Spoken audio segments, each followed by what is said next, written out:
There we are. Morning, y'all. Gina Montalvo here. Happy Wednesday. It is Wednesday. October 2nd. The time, it is about 8:17-ish. Give me one sec. What time is it? I know it's Wednesday for sure. I know it's October 2nd for sure. 8:23. Way off. Morning, y'all. When you get inside the video, make sure you say morning right here. Talk to your friends. Tag a friend. If you got anybody that needs to hear this stuff. Got some great stuff today. Today we're talking about history. And not like history, like social studies history, which is really funny because my second grader, she showed me her progress report yesterday, and I didn't even realize she had social studies. Oh, look, there's a rainbow. Hold on, let me see if I can get y'all to see this rainbow real quick. That's actually kind of cool. Can y'all see that right there? That's cool. Look at that. Double rainbow. Everybody say hi to the rainbow. Rainbow emojis for everybody. It's actually raining out here way out Staples. Way out Weber. Anyways, let me get onto the road real quick. Let me be safe. Tag your friends. Talk amongst yourselves. Make sure you say a morning, y'all, and hit the like button right there. And if anybody wants to talk to me, because it's always about myself, no one ever wants to talk with me, y'all can send a request. So you can ask me your question if you have a question right here live. We can talk like real people, or you can just do it like everybody else does and leave a comment. Man, there's a lot of traffic right now. Where's everybody coming from? I'm trying to get onto this main road real quick, and I'm trying to be safe. So, again, introduce yourself. Morning, y'all. Tag a friend. We're going to get some good stuff today. We're talking about history. Give me a sec. It's not a bad combination between the rain. I probably should have started this in just a little bit. But, hey, y'all are all here. What's up, Ron says, got Ernest. Karina, how y'all doing? Hope you're having a good morning so far. I don't know what to do here. There's a lot of cars. There's never this many cars. Hold on, guys. Hold on, I'm trying to be safe. It's one of those rains where it's really sunny and the sun's right there shining in my face, but it's also raining. Give me a sec. I know. You're like, get home with the show. Stop talking about rain and traffic. I can't. Oh, can y'all hear it? Can y'all see it? It's really coming down. Watch, hold on.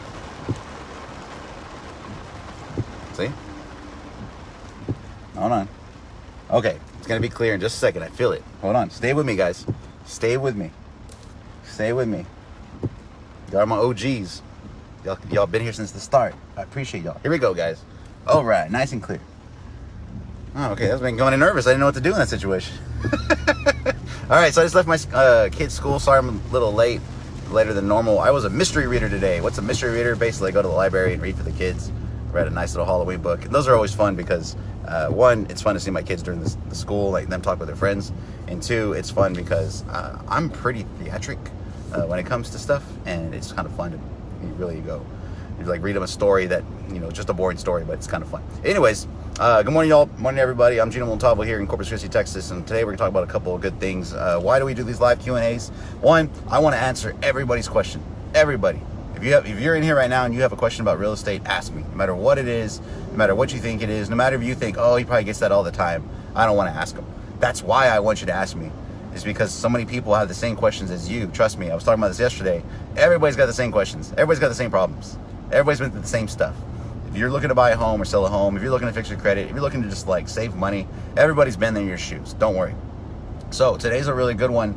And the reason why I'm bringing this up is because occasionally I go through certain neighborhoods where I know my uncle used to live, or my aunt used to live, or there's one particular neighborhood here in Corpus Christi. It's off of Castor. It's called Crestmont, and there's a lot of homes out there that built around the 80s, early 80s, even late 70s. And the reason why I bring up those homes is because I was born in one of those homes, not physically in the home. We went to the doctor, we went to the hospital, and I was born there, and then came back. The other way, the house I grew up in, it's over there in Crestmont. And so whenever I pass by, I look at it and I'm like, man, it's crazy to think that's where I grew up. I remember playing in the backyard and having birthday parties.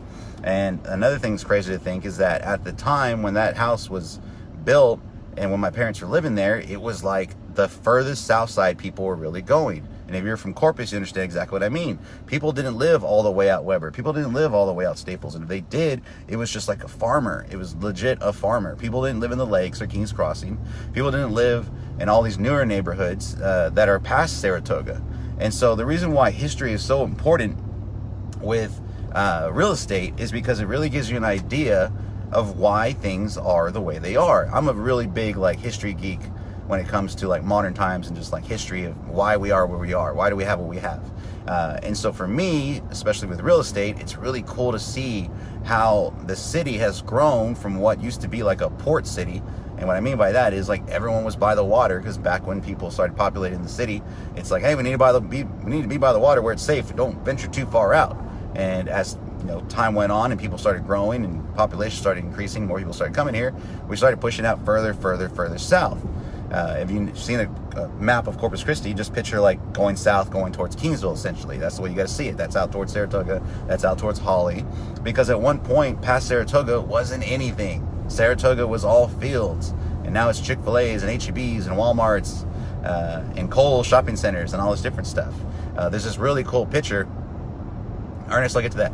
There's this really cool picture at one of the title offices here that we use, and it shows this really cool aerial photograph from 1983, and it shows all the different neighborhoods that don't exist right now, even ones that we think, oh, hasn't that neighborhood been here forever? No, it hasn't been here forever. It started being built in the 80s and 90s as people started obtaining this land, and it's still happening today. One of my good friends, Moses, who builds NPM homes, he's one of those developers where he grew up here, and there's certain developments that I remember used to be fields, and he's even said it, like, man, I remember like playing in this field, like I remember like driving my trucks through it. I remember going through the lakes where it ended on Yorktown and just going all the way through in like a 4x4 and driving through. Now, which is really funny, because I'm actually about to pass Yorktown and it goes all the way to Weber. Way Out Weber never used to be a thing.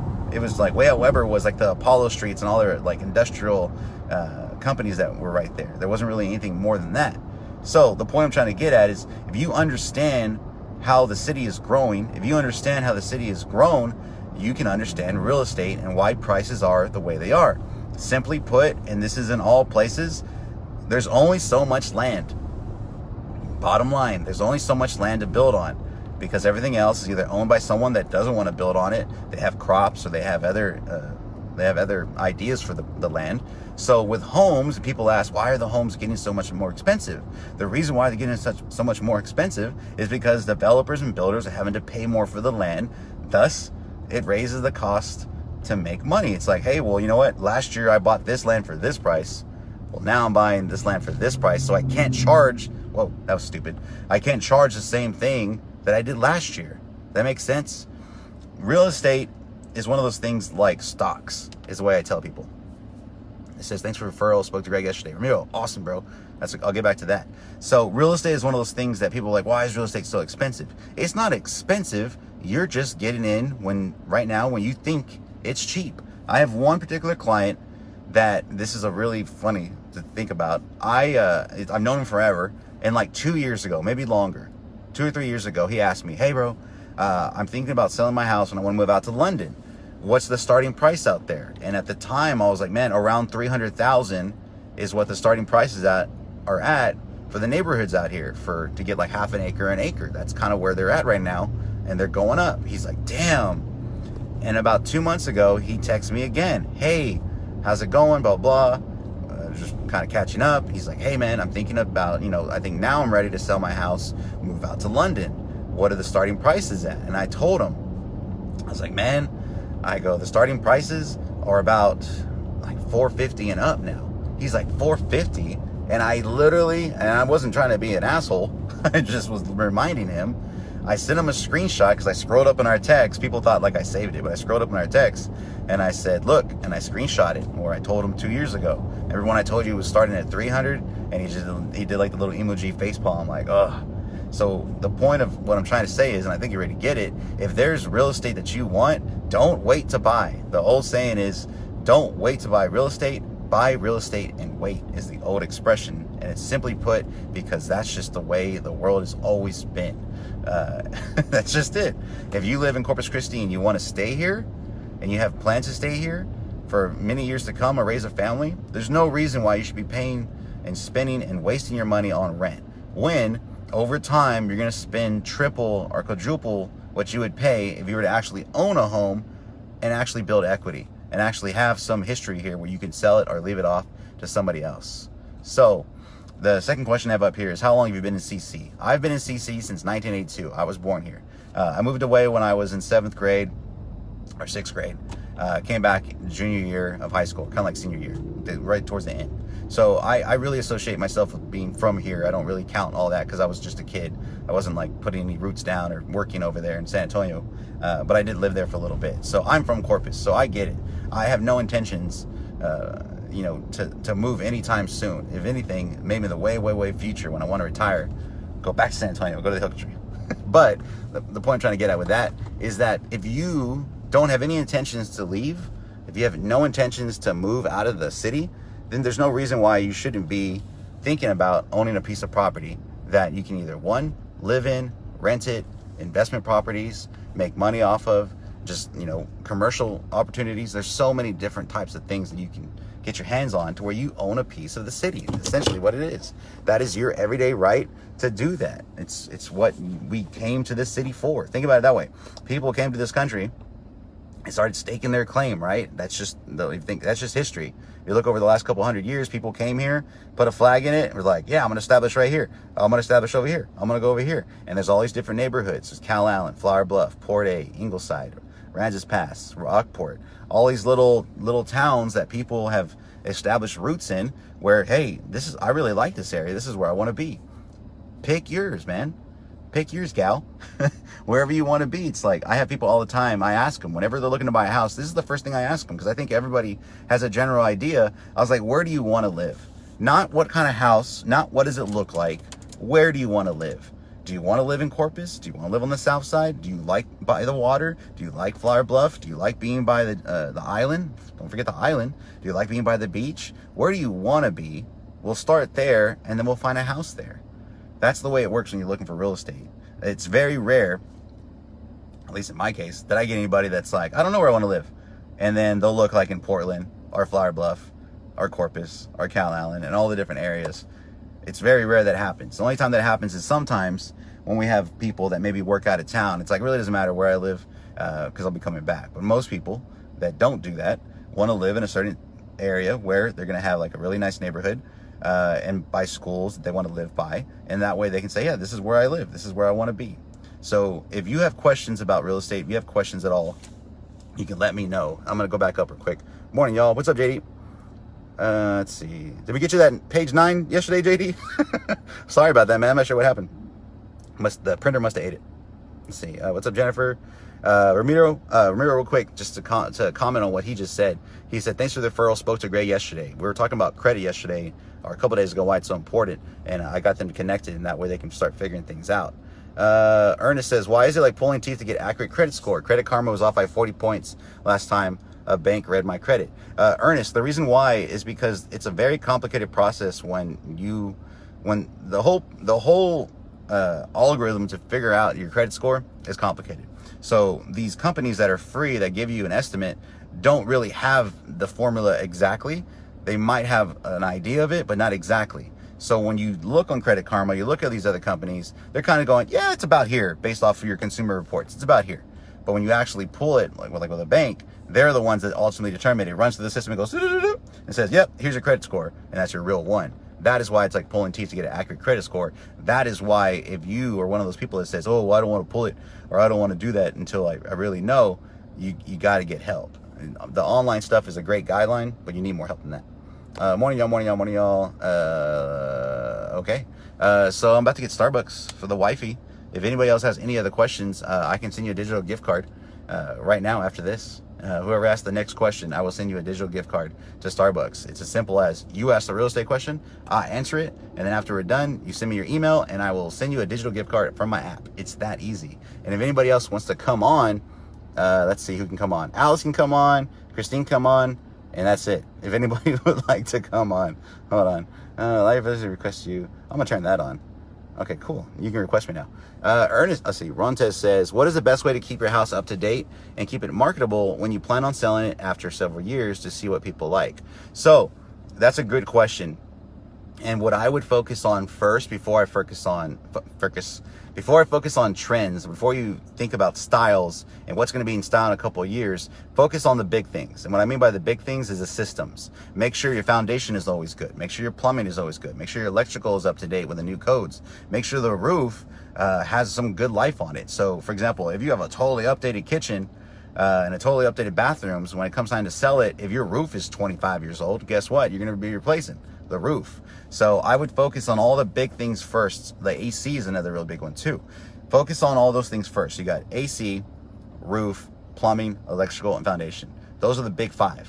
Those are the big five things. Got it? Those are the big five things that when you're selling a house are the most costly. Those are the reason why they're the big five things. Because everything else, little things inside, cosmetic stuff can be fixed really easily and very affordable. So the big things what you got to focus on if you're looking to resell in a couple of years. Now, inside, try to keep it neutral. If you like it neutral while you're living there, keep it neutral. How many times do I go in a house where there's like red walls and there's blue walls and there's green walls and yellow walls? It looks like damn Kikos.